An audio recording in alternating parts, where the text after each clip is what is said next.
Прямо по ущелью находится, чтобы было видно. Посмотрите на эти величественные горы.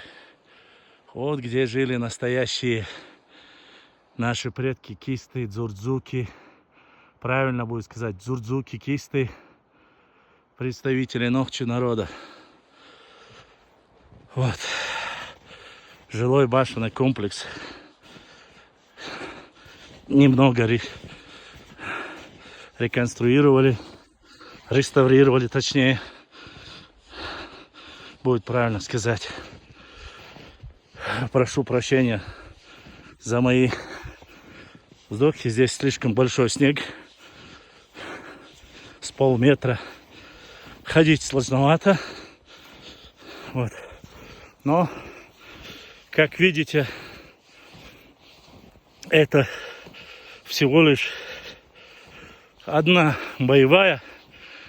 Раз, два, три, четыре, 5, 6, 7, 8, 9 и 10 жилых башенных комплексов.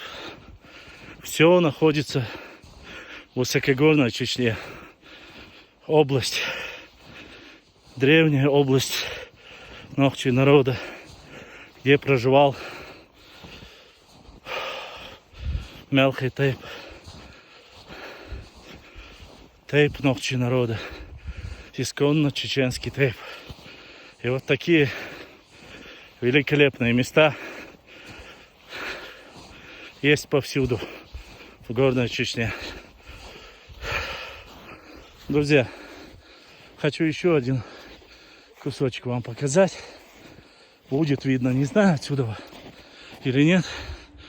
Но вот на противоположной стороне вот еле-еле виден кусок небольшой тоже башенного комплекса.